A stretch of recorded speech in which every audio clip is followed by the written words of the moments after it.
Tom Blomqvist of Meyer, Shank Racing, and we just talked to his boss, Mike Shank, a moment ago. Tom's on the Andy Moore Automotive Group hotlines. You call home Monaco, Tom? Is that accurate? Well, it used to be accurate. Hello, everyone. It used to be accurate. I am currently now a resident down in Miami. So I hate to say it, I did not make Indiana my home.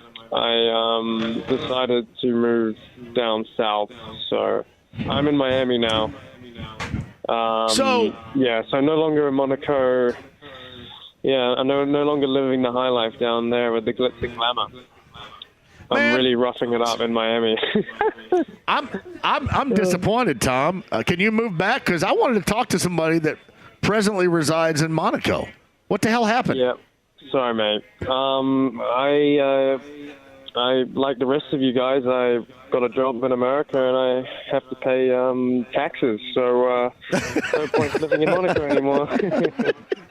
Well, I mean, how tax-wise, how does Florida affect compared to Monaco? What's the effect tax-wise? Well, I went from zero to basically, I guess, the same as everyone else. So zero is quite nice.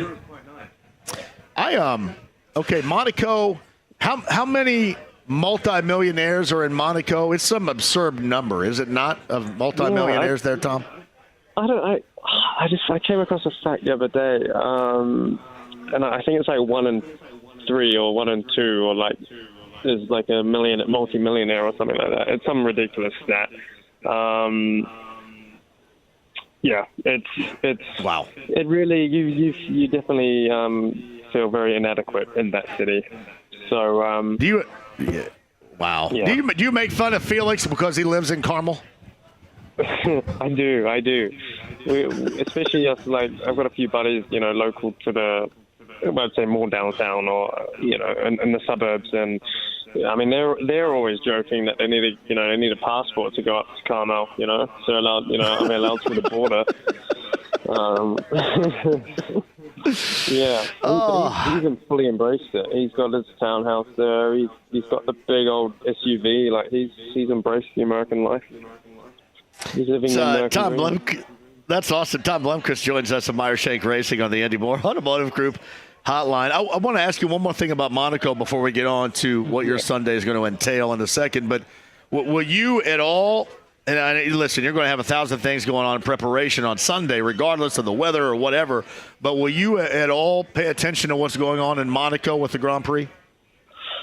I mean, I've grown up my whole life with this being like the best Sunday of the year, because it normally was, obviously the Formula One would be during the day, and Indy 500 growing up being in Europe would be in the evening. So it was a pretty awesome day, right? Growing up as a kid.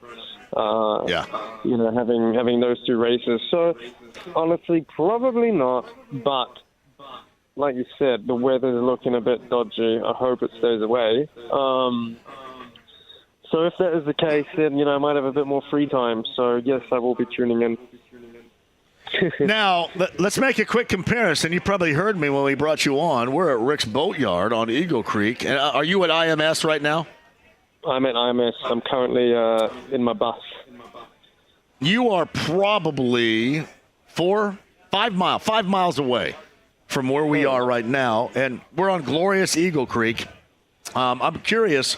I wonder, have you been out here before, and how would Eagle Creek compare to Monaco? Are you pretty close with the Mediterranean, Eagle Creek? Pretty close, right? Yeah, it sounds like it's pretty close. I'm sure there's a few super yachts down there. Just some beautiful women jumping off the back of these glorious super yachts. Does that sound about right? Eagle Creek down there? Well, I'm looking right now. No, I don't see that. Are they clothed when they jump off of yachts there, or do they? Just. Oh man! Don't tell me that. Good Lord! You gotta move. The sun's shining now, but it's a little bit overcast. Similar temperature, though, I'd say. Maybe a little bit cooler here. And the water is like crystal blue. It's beautiful. I want to go, man. It's been my dream. It's been my dream. I want to go to the Mediterranean. I've always thought about Monaco and, obviously off of Greece, Santorini is another place on the Mediterranean, and Sardinia, which is off of Italy. Those are three places that and I don't know how much time I have left here, maybe an hour, couple of days, maybe a week or so, hour. With the time I have left, at some point I got to get it out there. You got to. I mean, honestly, it's a beautiful part of the world. When I was living there, you can almost pinch yourself, right? But there is more to life than glitz and glamour and beautiful sunny places. But it's a fantastic. You got to tick it off, right? It really is how you'd expect it to be. Yeah, that's Tom Blomqvist again, joining us from Meyer Shank Racing. A little bit of something of about how you feel you and your teammates are right now. I talked to your boss just a moment ago.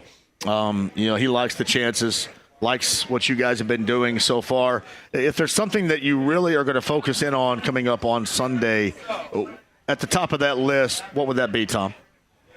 Yeah, I think, for me, it's my first one. It's honestly, this is a wild stat. Well, it's not even a stat. It's a fact. It's the first ever Indy 500 I've ever been to. So I just thought I'd knock it all out at once and race it instead, right? Instead of spectating, sort of just tick all the boxes and just jump in and race. I'm so excited. I'm very fortunate to have a great team around me. Absolute legendary teammates and the one and only Elio Castroneves, who's won the thing 4 times. He's been giving me great advice and being able to lean on him has been really helpful. And not only him, also Felix, who's been super competitive here the last few years. And I know the team really well from years gone by in the sports car program with them. So, I really feel at home in the environment, and I've got all the tools I need to kind of do the best job possible. But it is so unique. This is my first ever oval race, and it happens to be the biggest one of the year. Thankfully, we've had some laps, practicing in the weeks, the last few days, and last week mainly. But I still feel somewhat underprepared. There's going to be situations that I haven't experienced yet come race day, and I got to learn on the fly to a degree. But for me, I just want to stay out of trouble, complete the thing. That's the ultimate goal. But I'm also super uber competitive, and I want to get the best result possible, and I'm motivated to do so. I'm super competitive, and I think for me, I know if come Sunday evening, I'll be happy if I've achieved what I feel I'm capable of doing so. So I haven't set any unrealistic expectations or targets, but I know deep down that I have high. Yeah, in a way, I have high expectations of myself, so I just want to, make myself proud in a way. Like, this race is forever going to be on my CV, right? So that's something special in itself. Tom Blomqvist joins us of Meyer Shank Racing. This is the first time you've ever raced on an oval? It is the first time I've ever raced on an oval, yep. Well, holy crap. Yeah, I know. Yeah. I'm sorry. I don't know how else to react to that. No, that's how I'm reacting. I'm thinking about having confidence, and Tom, I know you have confidence in every aspect that you do. Yeah. But this seems to me like this is going to take a completely different level of confidence going into something that you've never seen, and then you're jumping into something that is, at the top of the list in this case out at IMS. Oh, totally. It's pretty wild when you think of it that way, right? But like I said before, I feel as prepared as I kind of can be. I've got one more practice tomorrow to try and get a feel on things and figure it all out for a final time. Try and keep building up that confidence, because it is really a confidence game. It's a different style of racing. You got to be comfortable being uncomfortable, as so many people have said to me, and I think that phrase couldn't be more correct. yeah, we got one more stab at it tomorrow. A couple hours of practice. Go through the final sort of thing. Our final checklist really before race day.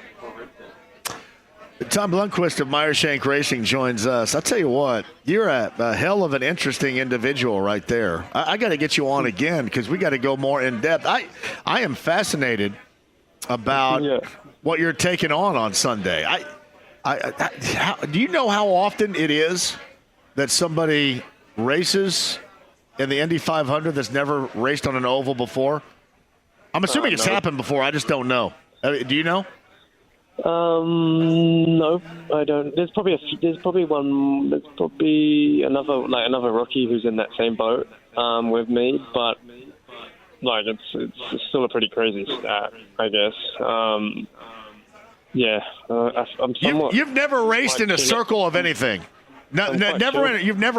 You've never raced in a circle, anything, nothing.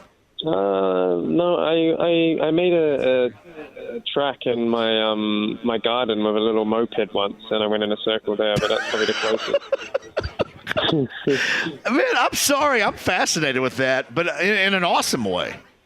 And that's gutsy right there. That is, I love that though. Well done, man. I haven't quite figured it out yet.